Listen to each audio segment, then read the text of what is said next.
안녕하세요. 미국 주식으로 온 대학이 미주은입니다. 미주은 패밀리 여러분들 즐겁게 주말 맞이하고 계시지 모르겠습니다. 아주 오래간만에요. 미주은의 책 읽어주는 남자를 기획했습니다.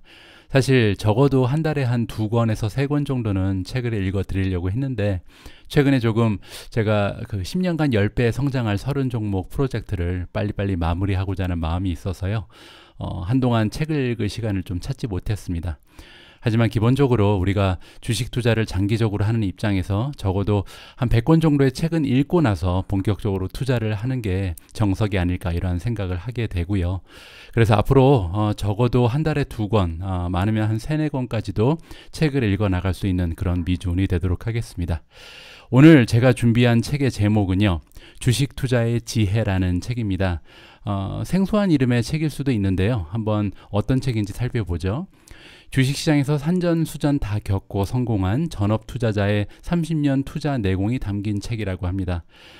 주식 투자의 지혜는 지난 2000년 중국에서 첫 출간 후, 그러니까 지금 출간한 지 20년이 넘어간 고전이네요. 어떻게 보면.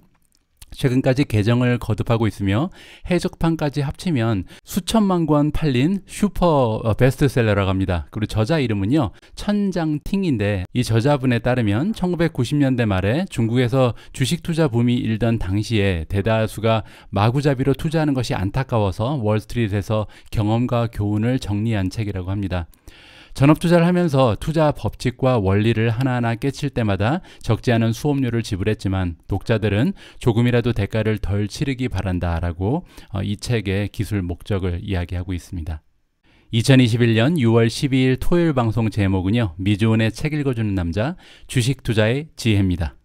미주은 오늘의 이야기는요. 첫 번째로 이 책의 구성을 잠깐 살펴보고요. 두 번째로 제가 이 책을 읽으면서 가장 기억에 남았던 내용을 여러분들과 공유하도록 하겠습니다.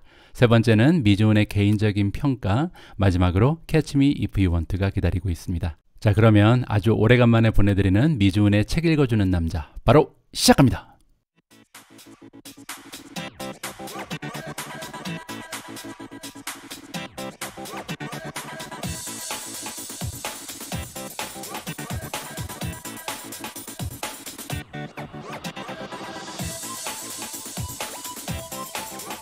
간만에 찾아온 소중한 토요일에도 미주은과 함께 해주시는 모든 분들께 감사의 말씀을 드립니다. 구독 그리고 좋아요는요. 여러분과 제가 함께 부자가 되는 길입니다. 꼭 부탁드립니다. 자, 오늘 방송의 첫 번째 챕터는요. 이 책의 구성을 한번 살펴보고 넘어가도록 하겠습니다. 총 9장으로 구성된 굉장히 분량이 많은 책입니다. 총 400페이지 정도로 구성이 되어 있는데요. 첫 번째 장에서는 도전 주식 투자라는 제목이 있고요. 두 번째 장은 주식 분석에 필요한 기본 지식, 3장 성공의 요인, 4장은 언제 사고 언제 팔아야 할까, 5장은요 월스트리트의 교훈을 정리해주고 있고요. 6장 제목은 어떻게 마음을 다스릴 것인가, 7장 큰 기회를 잡아라, 8장의 제목은요 진정한 성공은 소문나지 않는답니다. 9장 마지막인데요. 오늘 다시 시작한다면, 그리고 에필로그에서 굉장히 멋진 메시지로 이 책을 마무리하고 있습니다. 자, 그러면 본격적으로 제가 이 책을 읽고 가장 기억에 남았던 내용을요 여러분들과 공유해 볼까 합니다. 워낙 좀 쉽게 읽을 수 있는 책이라서요 많은 설명은 필요가 없을 것 같기도 하고요. 함께 살펴보시도록 하겠습니다. 자, 일단 프롤로그입니다. 프롤로그에도 굉장히 멋진 메시지가 하나 있어서요. 다른 모든 분야가 그렇듯 주식 투자도 전문가가 되려면 기본 지식 공부와 실전 연습에 최선을 다해야 한다. 한 분야에서 성공하려면 재능은 물론이고 노력과 경험에 운까지 따라야 한다. 그런데 행운의 여신은 재능이 뛰어난 사람보다 노력하는 사람 편에 설 때가 많다. 주식 투자를 위해 쓴 책이지만 여기서 언급한 원칙은 다른 분야에도 그대로 적용할 수 있다. 성공한 사람은 상당 부분 비슷한 성향을 보이기 때문에 투자에 성공한 사람은 다른 분야에도 성공할 가능성이 크다. 저는요 이 페이지에 나와 있는 내용을 읽어보고 이 책이 참 마음에 들었습니다. 제가 생각하는 삶의 원칙, 그리고 삶에 대한 룰과도 어느 정도 일맥상통하는 부분이 많은데요. 저는 일단 뭐든지 노력하는데 결과는 달라질 수 있다고 생각하는 스타일의 사람입니다. 그래서 주식 투자 역시도 우리가 컨트롤할 수 없는 많은 부분이 있긴 하지만 기업에 대해서 많은 부분 정보를 확보하고 그 정보를 바탕으로 해서 투자 결정을 한다면 어느 정도는 결과치를 향상시킬 수 있다는 게 저의 논리고요. 또 하나는요. 저는 성공은 버릇이라고 생각을 합니다. 왜냐면요, 자꾸만 사소한 성공이라도 반복적으로 하는 사람은요, 커다란 챌린지가 오더라도 그 어려운 환경을 넘어서서 그 역시 성공으로 만들어낼 확률이 굉장히 높거든요. 따라서 평소에 성공을 굉장히 버릇처럼 자주 한 사람들은 주식 투자에서도 성공할 확률이 높다, 이렇게 보고 있습니다. 따라서 오늘 함께 읽어보시는 내용은요, 단순히 주식 투자에서 성공하기 위한 것보다는 우리가 성공적인 삶을 사는데도 적지 않은 도움이 될 수 있다, 이렇게 말씀을 드리고 싶습니다. 자, 1장으로 넘어갑니다. 도전 주식 투자입니다. 어떤 내용이 있을지 살펴보도록 하겠습니다. 개인 투자자가 실패하는 것은 대부분 인간 본성의 약점을 이겨내지 못해서다. 구체적으로 말하면 인간은 본능적으로 리스크를 싫어하고 빨리 부자가 되고 싶어하며 저만 잘난 줄 알고 남들 하는 대로 따라가기 좋아한다. 또 과거의 잘못을 답습하고 보상 심리가 강해 주식시장의 함정에 빠지기가 쉽다. 한마디로 작은 이익을 탐하고 작은 손해도 보지 않으려는 생각과 태도가 개인 투자자를 패배자로 만든다. 그래서 인간 본성과 주식 투자의 성공은요, 어떻게 보면 상충되는 부분이 많이 있다고 이 글을 시작해주고 있습니다. 자세한 내용 뒤에서 한번 살펴보시죠. 인간은 본능적으로 작은 이익에 욕심을 내면서 작은 손해도 보지 않으려 한다. 그렇게 계속 작은 이익을 탐하다가 큰 이익을 놓치고 작은 손해도 보지 않으려다 결국 큰 손해를 보고 만다. 주식 투자를 배우는 과정도 이와 비슷하다. 탐욕과 같은 인간 본성의 약점을 극복하고 탐하지 않는 마음과 같은 후천적 경험을 쌓아야 한다. 자, 여기서 저자가 얘기하는 작은 이익을 탐하다가 큰 이익을 놓친다는 얘기는 뭐냐면요, 기껏 주식을 선택해 놓고 그 주가가 20%, 30%, 50% 정도 올라갔을 때 욕심이 생겨서 그걸 팔아버린다는 얘기죠. 그래서 더 올라갈 수 있는 기회를 놓쳐버린다, 이 얘기고요. 작은 손해도 보지 않으려다 결국 큰 손해를 보고 만다, 이 얘기는 반대의 상황입니다.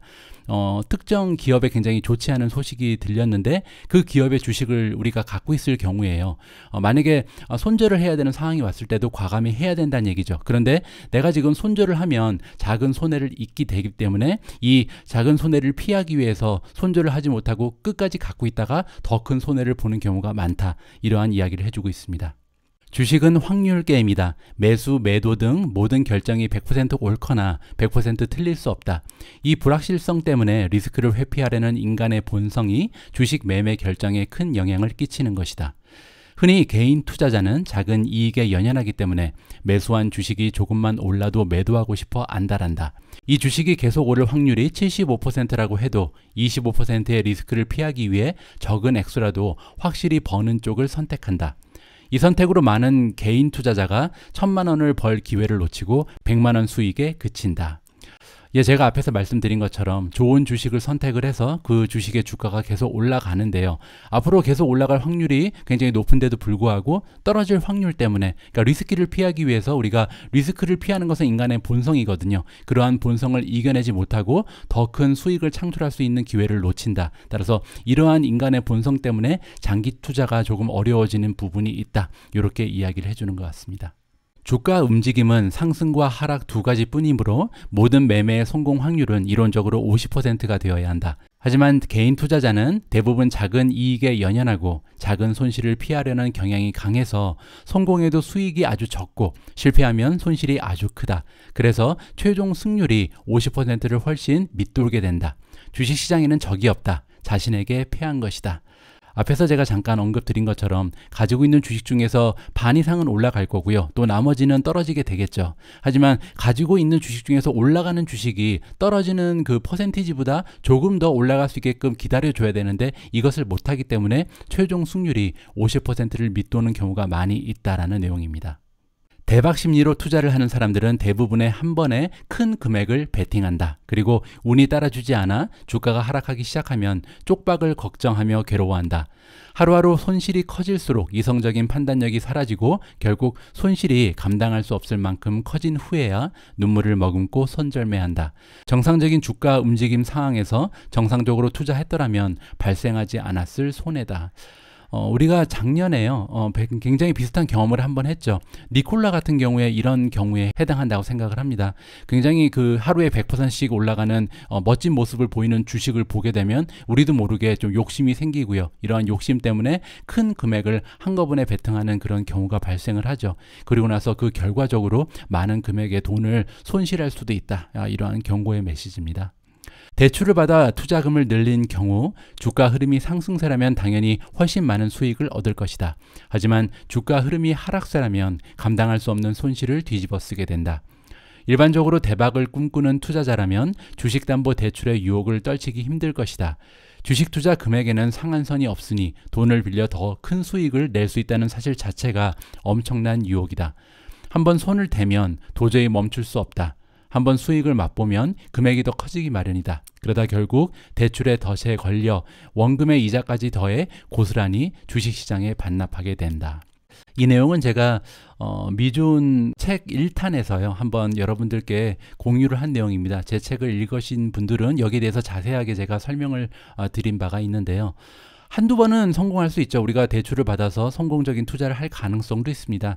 그런데요, 이렇게 대출을 받아서 성공적인 투자를 하게 되면 이게 또 버릇이 되거든요. 그러면 조금 더 욕심이 나게 되고 또 3번, 4번 계속해서 시도를 하게 되죠. 그러다가 결국은요, 그 운이 닿게 돼서 한 번에 여태까지 벌은 모든 돈을 날려버리는 경우가 생길 수도 있다. 따라서 제 생각에는요, 웬만하면 대출을 받아서 투자하는 일은 좀 없었으면 하는 것이 개인적인 바람입니다. 주식시장에서 자신이 보유한 주식이 하락했을 때 추가 매수하는 사람들이 있다. 지난번보다 낮은 가격에 매수함으로써 평균 매수 단가를 낮추는 속칭 물타기다. 카지노에서 돈을 잃었을 때처럼 손실 회피 본성과 보상 심리가 작용한 결과다. 이런 심리는 매우 위험하다. 주가가 하락할 때는 그럴 만한 이유가 있기 마련이어서 하락세가 쉽게 멈추지 않는 경우가 많다. 한번 물리기 시작하면 손해가 걷잡을 수 없이 늘어나 감당하기 힘든 상황이 된다. 이렇게 막대한 손실, 처참한 실패를 맛본 사람들은 결국 주식시장을 떠나게 된다.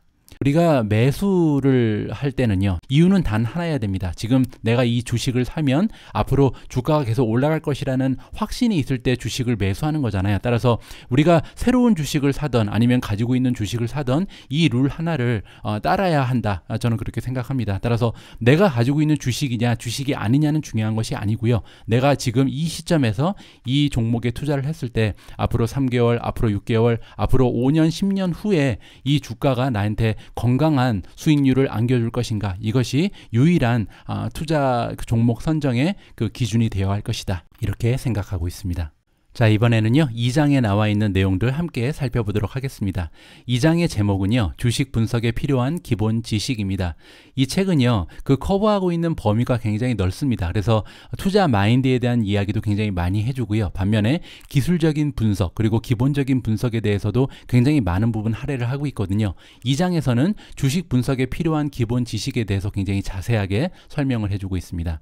자, 먼저 이자율이 나오는데요. 이자율과 주식시장의 그 연관 관계에 대해서 설명을 해주고 있습니다.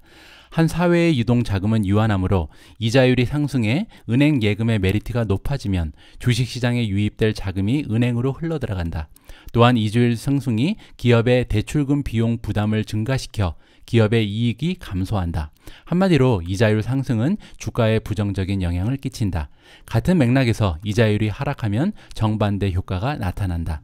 자, 이러한 이유 때문에 우리가 그 연준이 금리를 올릴 것인가 올리지 않을 것인가에 대해서 굉장히 많은 관심을 가지고 있는 거잖아요. 그래서 이자율이 올라가면 주식시장에는 상당히 부정적인 결과가 나타날 수 있다는 점은 우리가 생각을 하고 있어야 될 것 같습니다. 다음은 정부의 세수입니다. 법인세가 증가하면 기업의 이익 중 세금으로 지출되는 금액이 늘어나 기업의 순이익이 감소하기 때문에 주가 하락 요인이 될 수 있다. 자, 이번에 우리 굉장히 좋은 소식이 있었죠. 바이든 대통령이 법인세를 29%까지 올릴 것을 제안하고 있었는데 이 제안을 철폐했잖아요. 그리고 최소 15% 정도의 법인세를 매기는 것으로 방향을 선회했습니다. 따라서 정부의 세수 때문에 엄청나게 주식시장이 폭락하는 일은 아마도 가까운 시일에는 없지 않을까 개인적으로 판단을 하고 있고요. 자, 다음은 화폐의 유동성입니다. 시중에 화폐 유동성이 증가하면 주식시장에도 자금이 증가해 주가에 긍정적인 영향을 끼친다. 반대로 유동성이 감소하면 주가에 끼치는 영향은 부정적이다. 우리가 2020년도에 직접 체감을 했죠. 시중에 화폐의 유동성이 급격하게 증가하면서 주식시장이 엄청난 반등의 모습을 보였잖아요. 그리고 이제 반대로 2021년에는 우리가 테이퍼링에 대해서 많이 고민을 하고 있습니다. 왜냐하면 테이퍼링이라는 용어 자체가 화폐의 유동성을 좀 줄여나가는 거잖아요. 지금은 굉장히 많은 그 금액의 채권을 연준에서 계속해서 사고 있거든요. 이렇게 매달 유동성을 풀고 있는데 이 풀고 있는 자금을 조금씩 줄여나가는 것을 테이퍼링이라고 합니다. 따라서 테이퍼링이 발생하게 되면 화폐 유동성이 시장에서 줄어들게 되고 그렇게 되면 주가에는 부정적인 영향을 끼칠 수 있다. 이렇게 우리가 이해를 하고 있으면 될 것 같습니다. 하지만 다행인 것은요. 이번에 연준이 예전 2013년의 실수를 좀 만회하기 위해서 이번에는 굉장히 신중한 모습을 보이고 있습니다. 따라서 테이퍼링이 급격하게 나올 확률은 굉장히 떨어지고요. 조금씩 뉴스를 흘리면서 시장에 정신적인 대비를 할 시간을 줄 것으로 예상을 하고 있습니다. 따라서 급격하게 화폐 유동성을 줄이는 일은 아마도 없지 않을까 개인적으로 좀 기대를 하고 있고요. 거시적 환경은 다양한 요인이 복잡하게 뒤엉켜 분석이 쉽지 않기 때문에 주식시장의 전체 흐름을 판단하는 정도로만 사용된다. 피터 린치는 내가 거시 경제 분석에 할애하는 시간은 1년에 15분도 안 된다라고 말하기도 했다. 거시적 환경 변화는 시간 보내기 좋은 이야기거리지만 실전 주식 투자에는 별 도움이 되지 않는다. 하지만 늘 예외가 있는 법, 사회 혼란을 일으킬 만한 큰 사건이라면 반드시 주목해야 한다. 자, 여기서 굉장히 중요한 얘기가 나옵니다. 사실 여러분들이 유튜브 콘텐츠를 소비하실 때도요. 제가 이렇게 유심히 보면 주식시장 폭락한다 이러한 제목의 그 콘텐츠가 올라오면 굉장히 조회수가 좋더라고요. 근데 사실 이렇게 그 시장의 흐름이라든지 거시적 환경은요. 우리 같은 개인 투자자가 미리미리 예측하고 아니면 적응하는 것도 조금 어렵거든요. 따라서 이런 그 거시 경제 분석에 우리가 사용할 시간과 에너지가 있다면 그 시간을 이용해서 기업을 분석하고 기업의 실적을 따라가는 것이 더 어떻게 보면 확률이 높은 투자의 방법이 아닌가 이렇게 생각을 하고 있습니다. 물론 맨 마지막에 나와 있는 것처럼 사회에 혼란을 일으킬 만한 큰 사건, 즉 코로나가 대표적인 예잖아요. 이렇게 팬데믹 같은 사건이 일어나게 되면 반드시 주식시장에서 큰 그 하락이 나타날 수도 있겠죠. 하지만 이렇게 큰 사건이 아니라면 사실 거시적인 환경을 우리가 비전문가 입장에서 분석하기보다는 우리가 투자하고 있는 그리고 앞으로 투자하고 싶은 기업의 실적을 한 번이라도 더 쳐다보는 이러한 현명한 투자자가 되어야 할 것 같습니다. 주식시장에서 투자자가 가장 주목하는 부분을 꼽으라면 단연 순이익 증가 속도다. 어떤 기업의 순이익이 매년 25% 증가하다가 갑자기 40%, 50% 속도로 증가하기 시작했다면 조만간 주가가 급등할 조건 하나를 갖추었다고 볼 수 있다. 제가 앞에서 잠깐 말씀드린 부분과 일맥상통하는 그런 부분이죠. 자, 다음입니다. 월스트리트 조사 결과 개인 투자자들이 주식을 매도하는 결정적인 이유는 주가가 하락하는 것이었다. 주가가 떨어지기 때문이다. PER이 높아서 혹은 다른 특별한 이유가 아니었다. 한번 떨어지기 시작한 주가의 하락세가 쉽게 멈추지 않는 이유도 바로 이것이다. 간혹 주가가 상승할 때 너무 터무니없이 오르고 하락할 때 처참하게 추락하는 경우가 있다. 이제 그 이유를 이해하겠는가? 대다수 개인 투자자가 매수와 매도를 결정하는 진짜 이유를 항상 기억하고 꾸준히 시장 흐름을 살핀다면 여러분도 곧 주가 움직임의 특징을 파악할 수 있을 것이다. 자, 여기서 얘기하는 대다수 개인 투자자가 매수와 매도를 결정하는 진짜 이유란 뭐냐면요. 주가가 올라가면 매수하고 주가가 떨어지면 매도한다는 얘기입니다. 따라서 한번 상승세를 탄 그 주가는 계속해서 한동안 올라갈 가능성도 있고요. 그리고 한번 하락세를 탄 그 주가는 매도세가 지속되기 때문에 한동안은 주가가 계속 내려갈 수도 있다. 따라서 미준 채널에 가끔씩 여러분들이 올려주시는 질문 중에 이런 게 있어요. 왜 이렇게 주가가 떨어지나요? 그 정답이 여기 나와 있는 거죠. 사람들이 팔기 때문에 떨어지는 것 뿐이지 사실 우리가 신경 써야 될 부분은 기업이 제대로 하고 있는가, 그들이 매출을 제대로 만들어내고 있고 성장을 꾸준히 하고 있는가, 이 부분을 우리가 확신을 갖고 있다면 이러한 주가의 흐름에 이렇게 쉽게 흔들리지 않는 굉장히 강한 그런 주식 투자자가 될 수 있다. 이렇게 말씀을 드리고 싶습니다. 보는 사람마다 주식으로 돈을 벌었다고 말한다면 전체 시장의 상승세가 이미 정점을 찍었을 가능성이 크다. 이미 많은 사람이 주식 투자에 자금을 투자했으니 앞으로 주가가 추가 상승할 원동력이 고갈되는 셈이다.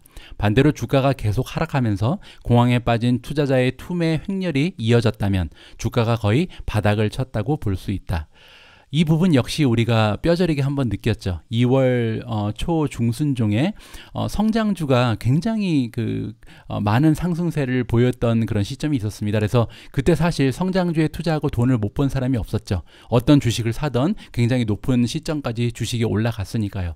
그런데 2월 중순을 시점으로 한 3개월간 계속해서 주가가 떨어졌잖아요. 이때 우리가 이것을 이제 기억하고 있었다면 2월 중순 중에 아마도 성장주를 좀 일부 정리하고 나중에 주가가 폭락하면 다시 살 수 있는 그런 주식 고수의 모습을 보일 수 있지 않았을까. 물론 이제 결과론이고요. 우리 같은 개인 투자자는 이러한 능력이 없기 때문에 사실 계속 장기적으로 투자의 마인드를 갖는 것이 오히려 더 편안하고 성공적인 투자가 될 수 있다는 것이 저의 생각입니다. 헝가리 출신의 유명 투자자 앙드레 코톨라니는 아주 적절한 비유로 주식의 가격과 가치를 설명했다. 일단 강아지를 데리고 산책을 나갔다고 상상해보라. 강아지는 내 앞으로 뛰어가기도 하고 뒤에서 끌려오기도 한다. 강아지가 신나게 뛰어다니는 동안 목줄은 늘어나고 짧아지기를 쉬지 않고 반복한다. 하지만 강아지는 결국 내 옆으로 돌아온다. 여기에서 나는 가치이고 강아지는 주가다. 실제로 주식 투자를 해본 사람이라면 이 이야기에서 여러 가지 깨달음을 얻었을 것이다. 특히 주가가 터무니없어도 결코 오래가지 않는다는 사실을 기억하기 바란다. 이 앞에서 말씀드린 것처럼 성장주가 작년부터 올 2월 초까지 계속해서 올라갔을 때 이 강아지였잖아요. 굉장히 멀리까지 나가버린 강아지가 있었는데 결국은 우리 곁으로 돌아왔죠. 따라서 지금은 그 성장주들 가치랑 주가가 어느 정도는 맞아떨어지는 시기가 아닌가 저는 그렇게 판단을 하고 있는데요. 물론 이제 여기서 더 떨어질 수도 있겠죠. 왜냐하면 강아지는 기업의 가치보다 뒤로 갈 수도 있으니까요. 하여튼 중요한 것은 강아지에 초점을 맞추는 것이 아니고 나에게 초점을 맞춰서 기업이 가지고 있는 가치에 초점을 맞춰가면서 투자를 해야겠다. 이런 메시지로 받아들이면 될 것 같습니다. 자, 다음은 이 책의 3장으로 넘어갑니다. 3장의 제목이 굉장히 좋네요. 성공의 요인입니다. 과연 우리 주식 투자를 성공으로 이끌어주는 요인에는 어떤 것들이 있는지 함께 읽어보도록 하겠습니다. 주식 투자 중에 100% 확실한 일은 아무것도 없다. 한 번에 너무 많은 주식을 매수했다가 주가가 하락하기 시작하면 하루하루가 악몽일 것이다. 아주 조금만 반등해도 상승 추세가 시작되는 것이 아닐까 기대해보지만 다시 꺾인 주가는 더 바닥으로 추락하고 기대는 처참하게 무너진다. 이런 상황이 되면 대부분 이성과 판단력을 상실한다. 나 역시 인간이기에 이 모든 것을 똑같이 경험했고 그것이 얼마나 고통스러운지 잘 안다. 그래서 분할 매수가 중요하다. 결국 첫 번째 우리가 좀 지켜야 할 룰은요. 분할 매수를 해야 된다. 이러한 메시지네요. 여러분이 지금 1000만 원을 가지고 있다고 가정해보자. 리스크 분산을 위해 100만 원씩 10종목을 매수했다. 1년 후 5종목은 수익이 나고 5종목은 손실이 났다. 손실 종목은 모두 주가가 10% 떨어졌고 수익 종목은 4종목은 10%가 오르고 나머지 하나가 200% 올랐다. 이 경우 1년 수익을 종합하면 1190만 원이나 된다. 원금 1000만 원으로 19%의 수익을 기록했다. 200% 급등한 종목 하나가 19%의 수익률에 결정적인 역할을 한 것이다. 이 책의 독자라면 주식 투자 경험이 있을 텐데 혹시 5,000원에 산 주식이 15,000원 이상으로 오른 적이 있는가? 그런 기회가 몇 번이나 있었는가? 끝까지 기다렸다가 그 기회를 확실히 내 것으로 만들었는가? 따라서 여기서 이야기하는 부분은 뭐냐면요. 우리가 분산 투자를 하잖아요. 그렇게 분산 투자를 했을 때 다 오르긴 힘들다는 거죠. 그래서 떨어지는 주식도 있고 주가가 올라가는 주식도 있을 텐데 그 중에서 이제 한 종목, 두 종목 정도는 굉장히 많은 상승세를 보일 거고요. 이러한 스타 종목 한두 개 때문에 전반적으로 나의 평균 수익률이 좋은 수익률을 기록하게 된다. 따라서 조금 인내력을 발휘하면서 쉽게 그 이익이 창출되는 그런 주식을 팔아버리면 안 되겠다. 이렇게 메시지를 던져주고 있습니다. 그러면요, 우리는 이렇게 주가가 계속해서 올라갈 수 있는데도 불구하고 자꾸만 빨리빨리 매도해버리는 이유가 뭘까요? 여기 나와 있습니다. 개인 투자자가 너무 일찍 매도하는 이유는 두 가지다. 첫째는 작은 이익에 연연하는 인간의 본성 때문이고, 둘째는 주가 움직임이 정상적인지 판단할 수 있는 경험과 지식 부족 때문이다. 아쉽긴 하지만 어쨌든 수익이 났으니 기분이 좋다. 이렇게 수익을 내고 주식을 매도하면 투자에 성공한 것 같아 만족해한다. 여기에 만족하는 사람들은 계속 이 작은 기쁨을 반복한다. 그래서 초보는 투자에 성공해도 적은 수익에 그친다. 자, 우리는 이런 실수를 하면 안 되겠죠. 정상적인 상승 추세라면 소폭 조정 후 직전 상승세보다 더 큰 상승세가 나타난다. 이 기간에는 상승세가 워낙 강해서 웬만한 저항 요인은 영향을 끼치지 못한다. 상승 추세에서 나타나는 조정 단계는 지극히 정상적인 현상이다. 정상적인 조정 단계에서 지레 겁을 먹고 서둘러 매도하는 것이 초보자가 전문가와 다른 부분이다. 모처럼 매수 선택을 잘해서 수익이 났는데 조정 단계를 거치는 동안 수익이 자꾸 떨어지면 당연히 당장 매도해 차익 실현을 하고 싶은 것이다. 이것이 초보 투자자의 가장 큰 특징이며 초보 투자자가 큰 수익을 얻지 못하는 이유다. 우리는 이러한 실수를 방지하기 위해서 굉장히 장기적인 관점을 가지고 주식 투자를 해 나가야겠다, 이렇게 말씀을 드리고 싶습니다. 100만원짜리 텔레비전을 샀을 때 여러분들은 여러 쇼핑몰을 돌아보며 기능과 가격 등을 따져본다. 인터넷 후기를 샅샅이 살피는가 하면 지인들에게 관련 정보를 얻기도 할 것이다. 이번에는 1000만원어치 주식을 살 때다. 여러분은 주식을 매수하기 전에 관련 자료를 얼마나 찾아보는가, 그 자료를 얼마나 자세히 분석해 보았는가, 주식을 매수하기 전에 들이는 시간과 노력이 텔레비전을 구입할 때의 몇 %인가. 주식 투자로 성공하고 싶다면 꼭 기억하자. 노력이 뒷받침되지 않는 욕망은 백일몽에 불과하다. 백일몽은 그저 꿈일 뿐 현실이 될 수 없다.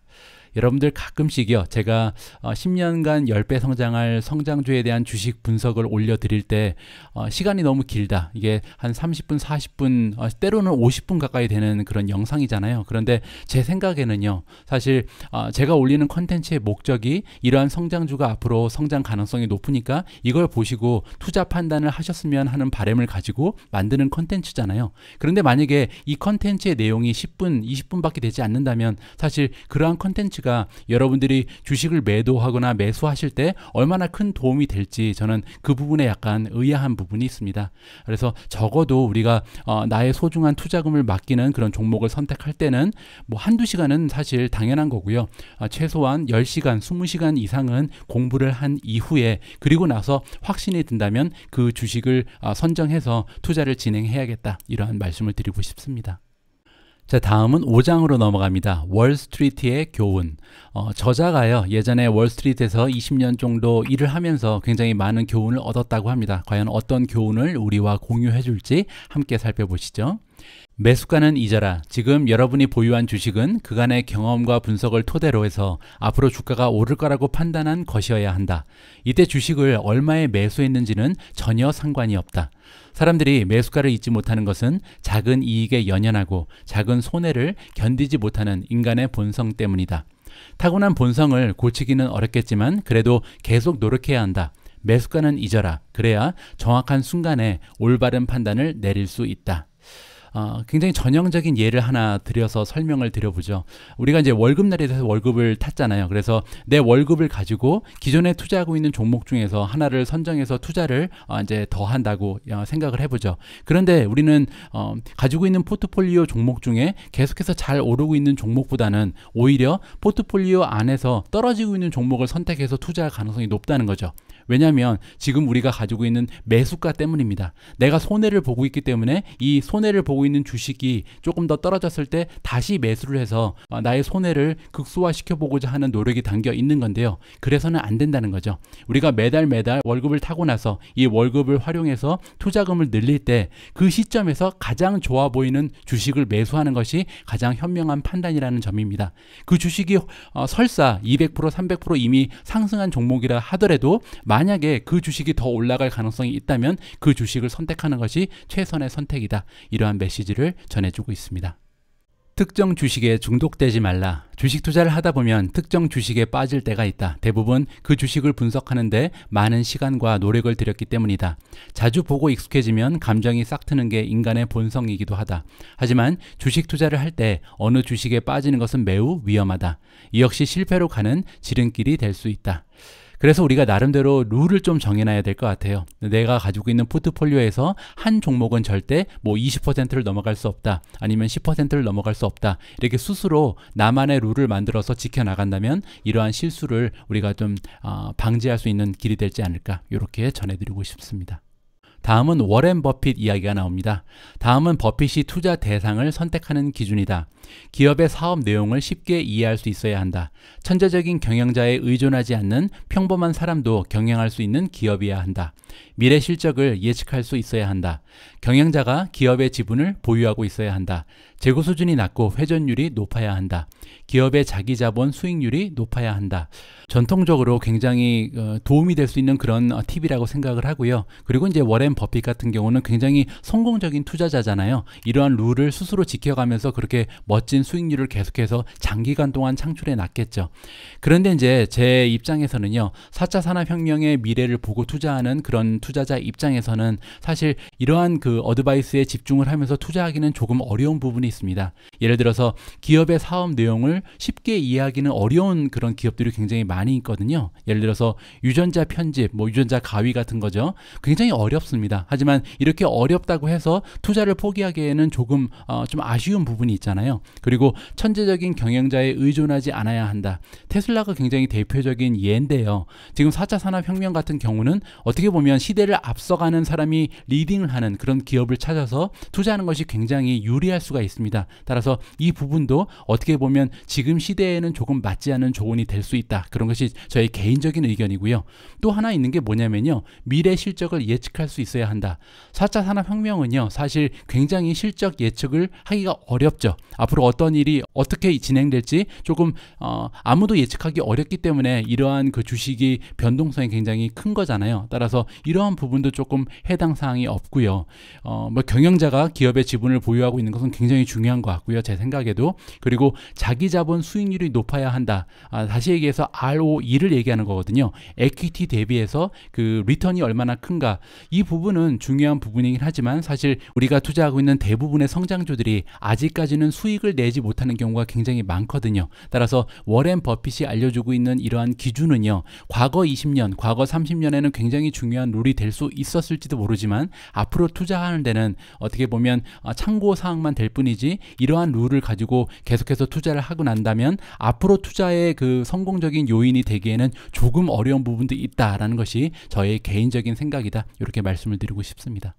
자, 다음은 조지 소로스의 조언을 들어보도록 하겠습니다. 조지 소로스의 투자 철학은 두 가지로 요약할 수 있다. 첫째, 처음부터 너무 큰 금액을 투자하지 말라. 스스로 감당할 수 있는 리스크 규모를 미리 정해놓아야 한다. 둘째, 모든 것을 알 필요는 없지만 남보다 뛰어난 특정 분야가 있어야 한다.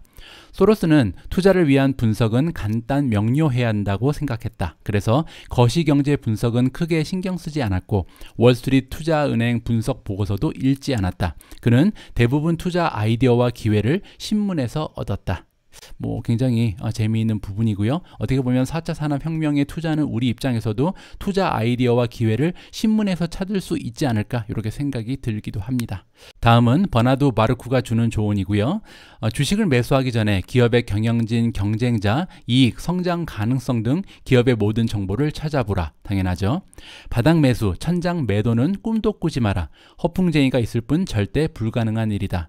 자신의 결정이 매번 정확할 거라고 기대하지 말라. 잘못된 결정을 내렸다면 손절매는 빠를수록 좋다.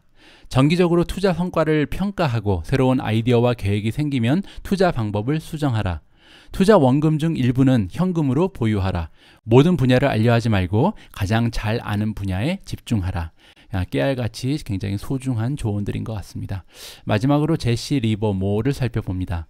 내 판단에 확신이 있을 때 주식 투자를 했기 때문에 언제나 돈을 벌었다. 확신이 중요하다는 얘기죠. 시장 흐름을 고려하지 않고 매일 충동적으로 매매를 반복하는 것은 월스트리트에서 가장 손꼽히는 투자 실패 요인이다. 장기 투자를 해야 한다는 조언이고요. 도박과 투자는 분명히 다르다. 도박은 시장의 비정상적인 움직임에 베팅하는 것이고 투자는 정상적인 추세에 따른 상승과 하락을 기다리는 것이다. 주식시장에서 도박은 실패의 기름길이다.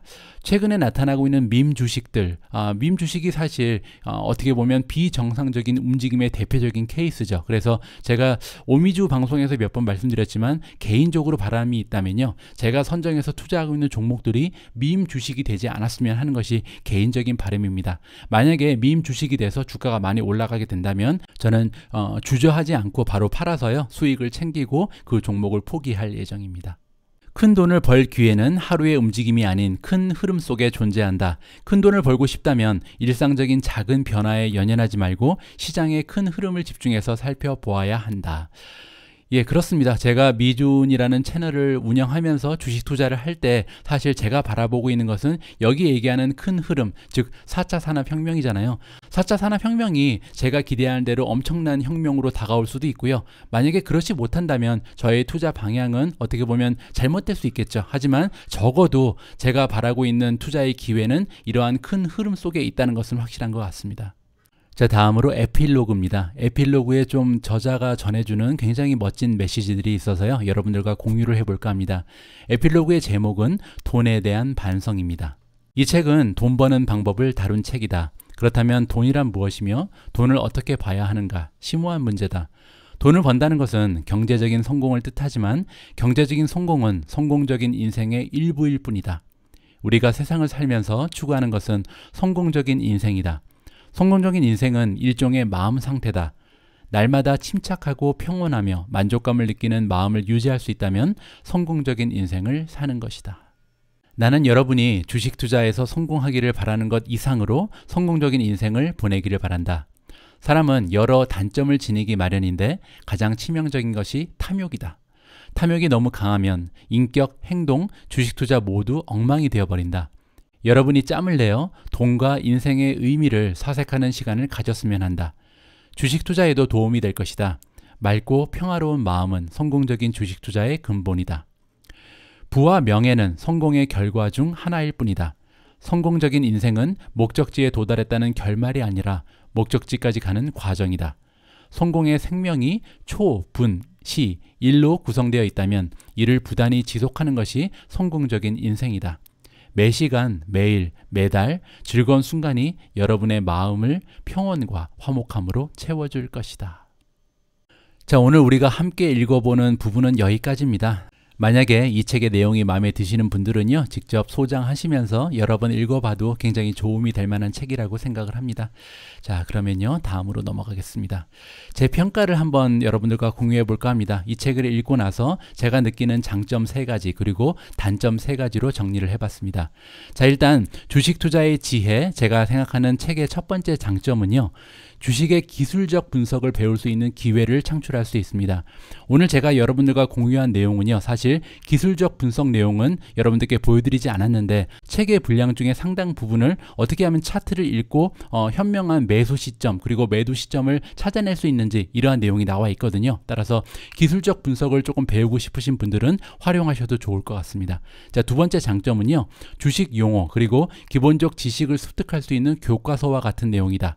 따라서 오늘 우리가 살펴본 내용은 어떻게 보면 투자의 철학이라든지 마인드의 부분을 제가 좀 집중해서 여러분들과 공유를 했고요. 기본적인 주식 용어라든지 여러 가지 주식 투자에 대한 기본적인 내용을 두루두루 습득할 수 있는 굉장히 좋은 교과서의 역할을 할 수 있는 그런 책입니다.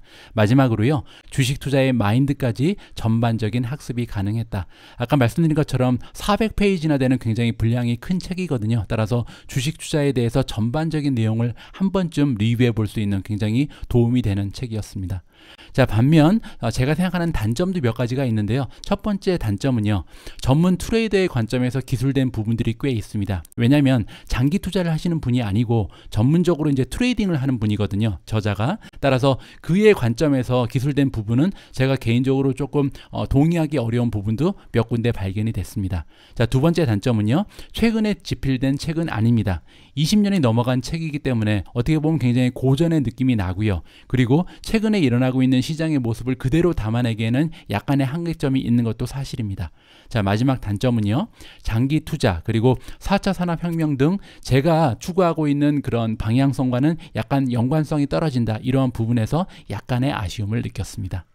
자, 다음은요, 제가 개인적으로 판단을 했을 때 이 책을 읽고 도움을 받으실 수 있는 분들을 정리해 봤습니다. 가장 먼저 처음 주식 투자에 입문하시는 분들께 이 책을 추천드리고 싶고요. 두 번째로 주식 트레이딩을 본업으로 고려하시는 분들께 추천하고 싶습니다. 말씀드린 것처럼 저자가 사실 주식 트레이딩을 본업으로 하거든요. 따라서 거기에 대한 어떻게 보면 상식적인 내용, 기본적인 내용을 많이 다루고 있기 때문에 많은 도움을 받으실 수 있다. 이렇게 말씀을 드리고 싶고요. 세 번째로 주식 차트의 기술적 분석 방법을 배우고 싶으신 분들께도 이 책은 굉장히 많은 도움이 될 수가 있습니다. 자, 마지막으로 주식 투자를 위한 건강한 마인드를 다시 한번 재정비하고 싶은 분들께도 강추할 수 있는 그런 좋은 내용이었습니다. 자, 오늘 방송의 마지막 부분 역시 Catch Me If You Want로 마무리하도록 하겠습니다. 자, 오늘도요 가장 기억에 남는 내용 4줄로 깔끔하게 마무리해 볼까 합니다.